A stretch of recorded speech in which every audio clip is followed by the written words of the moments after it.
We're going to start our search for the lost tribes where they were last reported to be located. That is in ancient Assyria and Media. Now, this is in northern modern Iraq and Iran. Our first clue to the ultimate fate of the lost tribes was found by the archaeologists in excavating the Assyrian Royal Library at Nineveh. That is in the ruins of the palace of Sargon II. They were in the form of cuneiform tablets, such as you see here. These were actually uncovered over a century ago, translated in 1930 by Professor Waterman of the University of Michigan. But their relevance to Israel was completely overlooked. This was because they were in complete disorder among some other 1,400 other texts, and no Israel words or names appeared. One tablet, dated 707 BC, referred to a land called Gemir, which was occupied by people called Gemira or Gimera. Now, this was a very area the Israelites had been placed just 14 years previously. Gemir, we believe, is evidently a corruption of Gomri, the Assyrian name for Israel, formed by the inversion of the final syllable IR to R, I should say RI to IR. Such inversions are very common in Assyrian writings. These tablets were actually spy reports sent to the Assyrian king from a frontier post. The king being that time was Sargon. These reports covered a large period of time. That's fascinating. Now, these reports, what did they say? Well, among other things, they reported that the exiled Israelites were not slaves. They were actually freemen, had their own homes, their cities, towns, engaged in various activities. They had agriculture, manufacture. Would you believe they even had their own standing army? Now, this sounds strange, but consider the fact why were the Israelites in Assyria. Now, Assyria in the past, any time they occupied, I should say, subjected an area, they merely sent their overseers there to extract a tribute and so on. But with the Israelites, this is an exception. They brought these men up to Assyria to act as buffers around the borders of the country. In other words, evidently they were fierce fighters in those days. What do you mean, buffers? Well, for instance, any outside invasion coming directed toward Assyria, they'd have to penetrate first through the Israelite lines. That means the Israelites would have to fight for their lives, either repulse the enemy or at least, you might say, weaken them before they got to Assyria proper. Now, we can prove this because one series of tablets reported the invasion of Urartu. The king of Urartu came against Assyria, and they had to penetrate first through the Israelites. Now, one of the tablets makes it very clear the Israelites put up resistance. They fought, actually repulsed the armies, and then turned around and invaded Urartu in exchange. In fact, they not only captured or killed, all their army commanders, even sacked the country. Now, archaeologists had known for years that capital of Urartu had been sacked and destroyed. They never knew who did it. Now the tablets for the first time reveal these were Israelites that did it. It's fascinating. You know, it makes sense, too, that they would set them there because, in other words, if there's an invading army, they're going to have to come through their land, so they've got to defend their own land that they're working, their families, and that type of thing. That's interesting. Another and later Assyrian report states, in the second year of Esarhaddon the king, now this is about 679 BC, the Gimera, as the Israelites were then called, rose in rebellion under their leader, Tuespa. We don't know if Tuespa was a woman or a man at this stage. They fled westward. Now, the Greeks reported these same activities. They called the Gimera Chimeroi in their records. Now, that name is translated into English as Cimmerians. Now, the branch of Israelites, now known as Cimmerians, moved out of Asia Minor, around and sometimes across the Black Sea, settling in the Crimea and the Carpathian regions west of the Black Sea. We find this called in 2nd Ezra, Arsereth, or Mountains of Serth. Now, later when Babylon conquered the Assyrian Empire, this is about 612 BC, they then invaded that part of Media where the Israelites, or Gimera, that had not escaped, were still there, and settled. And that, of course, drove the Gimera out of their area, some of them moving up through the Caucasus, through what we call today the Pass of Israel. I should say that some historians refer to that as the Pass of Israel. Others moved around the east of the Caspian Sea and became known as Iskuzi, a name very easily derived from Isaac. Then these tablets that allow us to learn these things really provide a very valuable archaeological clue, don't they? Yes, they do. There's another major clue to tracing the lost tribes of Israel. Is found on the side of a hill in northern Persia. It's in inscribed writings about 300 feet above the base of the mountain, the hill. Now, the inscriptions were actually carved in Akkadian, Elamite, and Old Persian languages. All three told the same story. The inscriptions show that the Babylonian name Gimra was written Saka on the Persian inscription, proving that the Gimra and the Saka were the same people. Now, the Greeks called these Scythians, I should say they called the Saka, Scythians in all their records. This is the first mention of the word Scythian. It's also interesting to note that the various names of Gimra are called all have the same root, SK, as Isaac. Now, before the tribes went into exile, they called themselves the house of Isaac. You can find this in the Bible in Amos 4, verses 7 and 16, I believe. Archaeology has not only identified these Scythians as members of the lost tribes of Israel, but for the first time provided us with realistic, lifelike pictures of what the ancient Hebrews people looked like.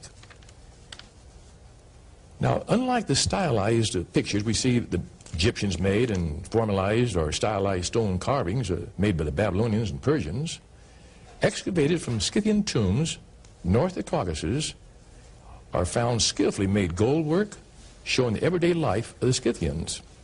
Here, two Scythian horsemen are astride their horses. Two Scythians here are fighting back to back using bows and arrows. Now, this reminds us of the little tribe of Benjamin that had, according to the Bible, 280,000 men of valor that bore shields and drew the bow. Now, to continue tracing the Israelites, under pressure from the Medes and the Persians, the Scythians, now this is the eastern branch of the Israelites, they migrated north of the Black Sea, coming into collision with the Cimmerians. Now, the Cimmerians, I consider them the western branch of the Israelites. These people had settled in the Carpathian regions. Now, the kinship lost during the passing centuries, ensuing battles ended with the Cimmerians being pushed out of the area, and they moved westward. The Cimmerians then broke into two major groups. The larger part migrating up the Danube River Valley, arriving at its source in South Germany between 600 and 100 BC. Now, Roman historians, they call these people Celts. This is the first mention now of the word Celt. A small group moved into the sparsely inhabited regions of the Baltic, but the Romans called them by the abbreviated name of Cimbri. Now, between the 4th and 1st centuries BC, the Sarmatians, now these are a mixed non-Israelitish people, we believe partly Iranian, were pushing westward. They finally moved into the area of the then prosperous Scythian nation. Continuing warfare then drove the Scythians out of their land, as they had done the Cimmerians, and the majority northward toward the Baltic areas. Now, by the end of the 2nd century BC, we find only two small pockets of Scythians left on the shores of the Black Sea. Now, the Scythians, in turn, pushed the Cimbri westward to Jutland and the coast of Holland. Now, during this period of time, the Celts were expanding in all directions, many of them pouring into Britain to form the bedrock of the British race. About 3000 BC, some of the Celts invaded Italy and sacked Rome. Others migrated back into Asia Minor, where they were called Galatians by the Greeks. We now know that Paul's letters to the Galatians were to his kinsmen Israelites, that is, descendants of the earlier Galatians, although called Gentiles by the modern Bible translators. You know, that really helps to clear up to a degree, or major degree, this term Gentile. A lot of people have a lot of problems with it, but the word itself is ethnos, and it means nations. That's right. And what you're talking about here are nations, and of course God told Abraham his seed was going to form a multitude of nations. Those nations would definitely be Israelites.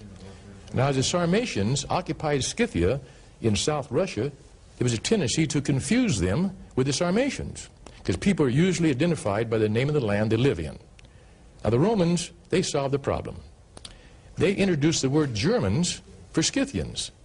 Now, the word genuine, or genuine, I should say, is Germanus or Germani. That's the Latin word for genuine.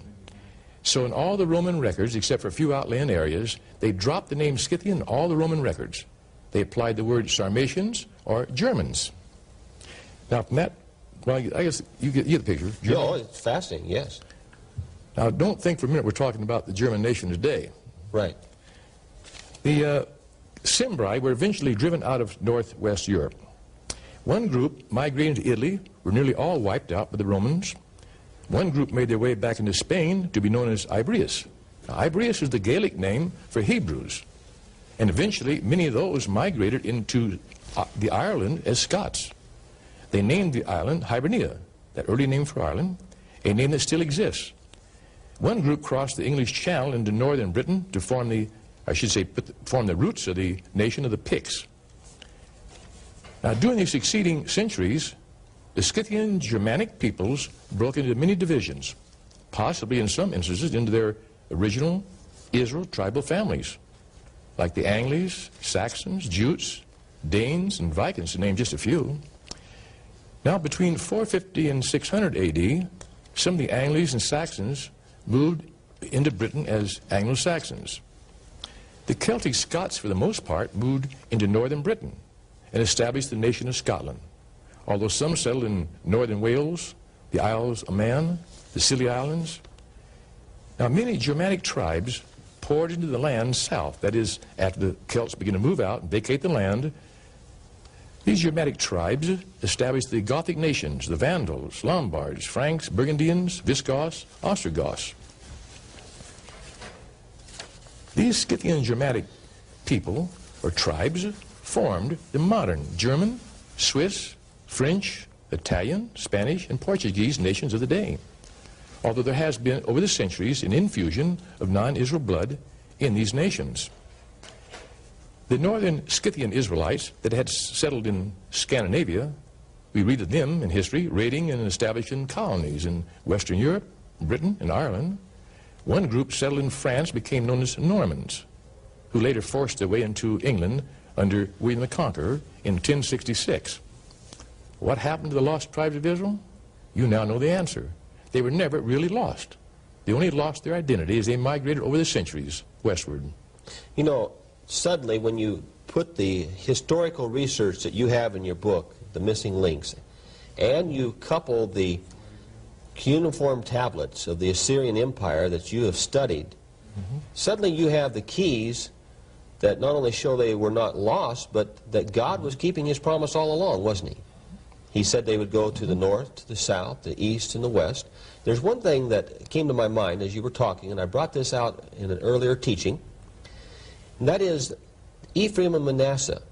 Then it seems like what you're saying there, that these people formed the bedrock of the British nation, which formed a multitude of nations themselves. It would almost seem then that they at least represented, or in a representative way, one of these children, Ephraim and Manasseh. What do you think? You're right. I'd like to add one other point. Our Celto-Saxon ancestors, they first settled in Western Europe and in Scandinavia, in the Isles of the West, in fulfillment of Jeremiah 31, verse 10, which reads, "Hear the word of the Lord, O you nations, and declare it in the isles afar off, and say, He that scattereth Israel shall gather him, and keep him as a shepherd doth his flock." I believe America is a regathering of Israel, where we have been, as was prophesied in the Bible, quote, blind to our identity. I believe that we whose roots are traced back to Abraham are Abraham's children, of which God said, as long as the sun, moon, and stars exist, so will the descendants of Abraham continue as a nation before me.